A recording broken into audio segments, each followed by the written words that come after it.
this is not a really defined TBR. It's an idea of a TBR. Also because the next day I was craving fantasy, which again was not in the pre-approved list of themes and genres that I wanted to read. I am here for the Christmas queer shenanigans, okay? For the drama.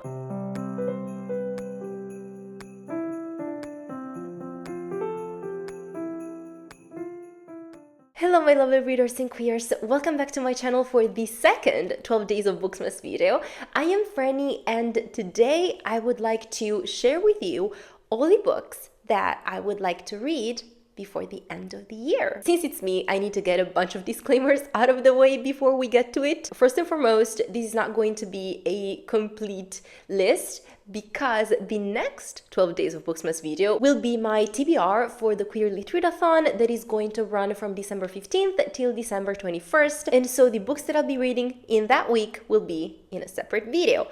Also, if there is one thing about myself that you can count on that, is reliable, is my uncertainty. When it comes to books that I want to be reading, when it comes to TBRs, when it comes to everything that is planned in advance and then it doesn't happen when the time comes around. In this case specifically, I had a list of books that I wanted to read before the year ends, and I made this list a week ago or something, a couple of weeks ago, and it has already changed multiple times. And I have an inkling that it'll keep on changing before the year ends. So this is not a really defined TBR. It's an idea of a TBR. It's just like myself, a work in progress that might change throughout time, and we welcome the change. For instance, I wanted the books that I read before the end of the year to be either wedding themed or Christmas themed, because that's what I personally associate with December, with the month of December. I got married on December 2nd, and so that's, what's on my mind when I think of December. That and Christmas, because I love Christmas. And then a couple of days ago, I had to start a new audiobook because I was done with the one that I was listening to. And I had my list, right, of audiobooks to pick from. And my brain was like, I want you to listen to something that is going to make you cry. And coincidentally, earlier that day, I was watching some booktube videos, and in one of them, a booktuber was talking and highly praising Our Wives Under the Sea by Julia Armfield. And didn't I start that audiobook? I did, even if it wasn't on my list. So that's just the proof, right? That this list is just there. I would like to follow it. I will try to follow it, but it is not set in stone. Also because the next day I was craving fantasy, which again was not in the pre-approved list of themes and genres that I wanted to read. So you can see where my struggle is, right? I'm just trying here. I will share with you this list to give it some semblance of order.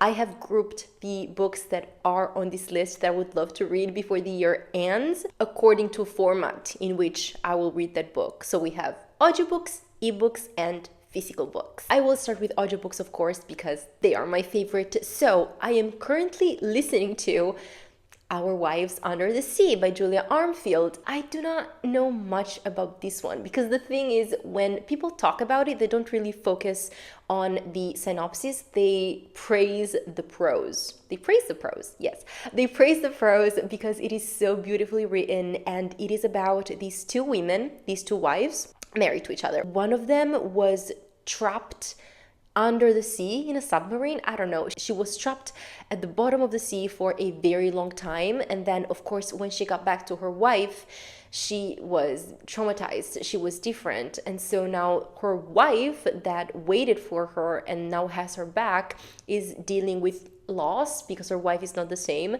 And that is just that premise is making me want to cry. So it's fitting what I wanted from this audiobook, and I am so looking forward to see what it's all about. And this audiobook is narrated by Robin Holdaway, whom I don't know, and Annabelle Baldwin, who narrated Experienced by Kate Young, and you should know how much I loved this book. So I am so excited. Another audiobook that I am currently listening because I got it from Libby, so I have a limited amount of time to listen to it before it goes on to the next person in line. But that book is Most Wonderful by Georgia Clark, and this is about 3 siblings who go back home for the Christmas holidays, for the whole month of December actually, and they are at different stages in their life. They're all in their 20s and 30s, and they're dealing with their own thing, right?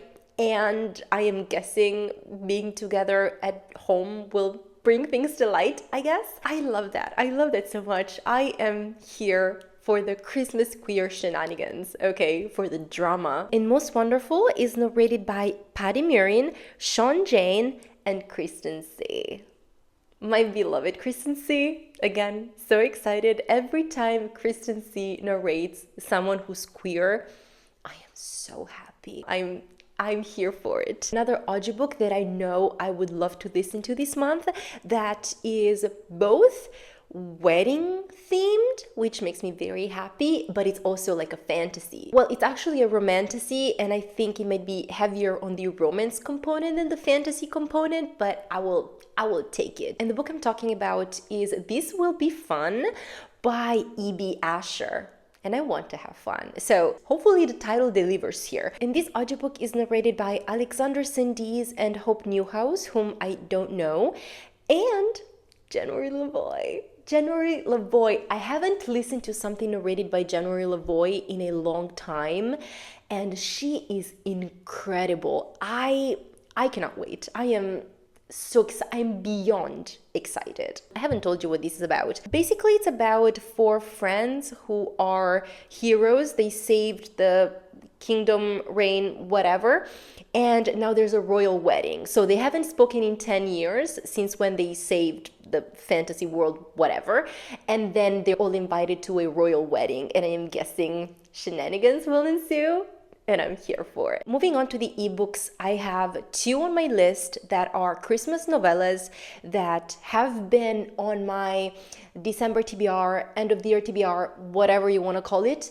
for years. And if I don't read them this year, it's not an option, okay? It's not an option. I have to read them this year. The first one is Mangoes and Mistletoe by Adriana Herrera. And this is a sapphic novella with food somehow involved. I don't know. It's sapphic. It's a Christmas themed novella.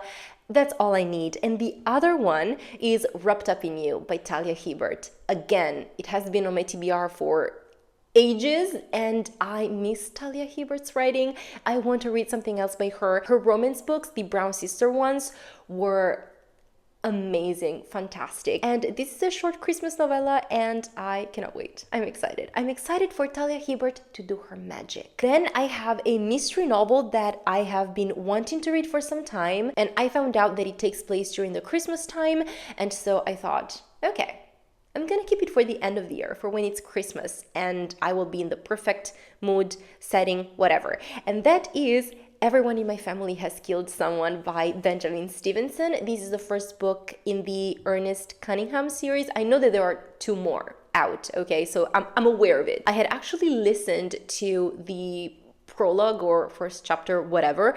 I loved the tone and the humor in it, but the audiobook was narrated by someone with an Australian accent, and that's an accent that unfortunately is very hard for me to understand, so I had to give that up.